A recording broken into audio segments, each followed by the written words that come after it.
Hello, my name is Drew Gillham. I'm a certified public accountant from Cincinnati, Ohio. Uh, on May 1st, 2006, I was unlawfully, illegally, and unconstitutionally arrested and detained for over 5 years in a federal prison, detained against my civil liberties.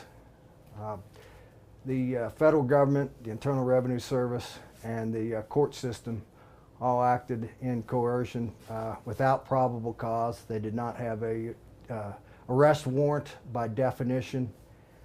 They did not have a complaint by the prosecutor. Since they didn't have a probable cause instrument signed under oath or affirmation, they wouldn't have a complaint by the prosecutor. That has to come first. The way a crime starts is someone coming to law enforcement or a government agent or somebody, a citizen, a government agent, a police officer reporting that they saw a crime happen. In my case, there was no citizen, police officer, there was not a government agent that had reported that I had committed a crime whatsoever, so they had no probable cause. You have to understand that the probable cause instrument, that is the charging instrument. The writing counts up on a piece of paper titled an indictment are not charges. For instance, Bill, if somebody typed on a piece of paper titled an indictment that you had drugs, intent to sell, and went ahead and arrested you based on that, with the fact that nobody had come to a police officer or a government agent or a prosecutor stating that they had seen you do this, that would be the same case that happened with me, except that mine had to deal with tax evasion. I knew once they made the illegal arrest, though, that was a good thing, because I knew that I'd never legally appear before the court. I would never properly appear before the court. Thus, the court would never have jurisdiction over my persons. It's called personam jurisdiction. So I thought I had an ace in the hole there, from the standpoint that the courts would never be able to do anything to me. I knew they didn't have subject matter or venue jurisdiction either. But the courts proceeded, they proceeded to go ahead and arrest me anyway without a valid arrest warrant. And a valid arrest warrant is required to be signed by a judge or magistrate. It's required to have the affidavit of probable cause attached and the complaint by the prosecutor. And the reason for that is so that you can have, so you know what the charges are and who's making the complaint against you. And none of that was attached to the warrant. As soon as they arrested me, they put guns to my head and told me to get out of the car. And I immediately asked the guy, let me see the warrant. He runs up here all happy with the warrant. I looked at that and said, this isn't a warrant.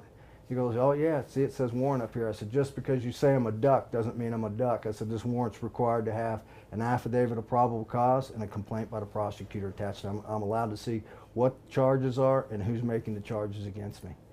So what I'd really like to see happen here, I mean, there is no rule of law. I'd like to see happen is that the Congress and the government officials, both at the state and federal level, be held accountable to the rule of law, to the Constitution, which is the supreme law of the land. It's the highest law of the land.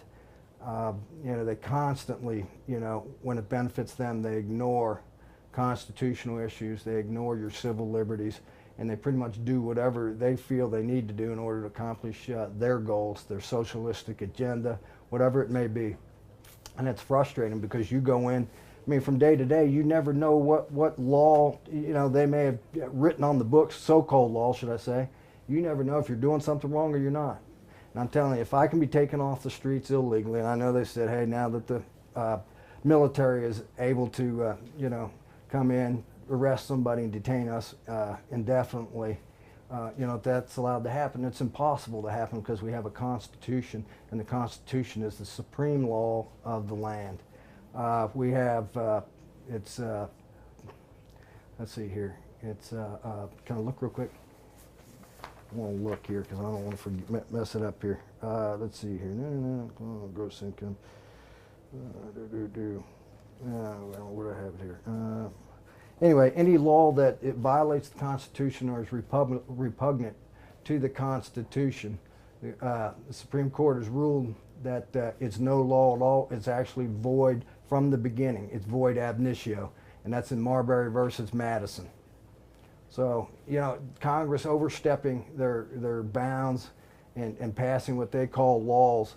These laws that they're passing, majority of them, they don't apply to us because they're doing an end around, they're conflicting with the Constitution. They're in direct violation of the Constitution. So it's no law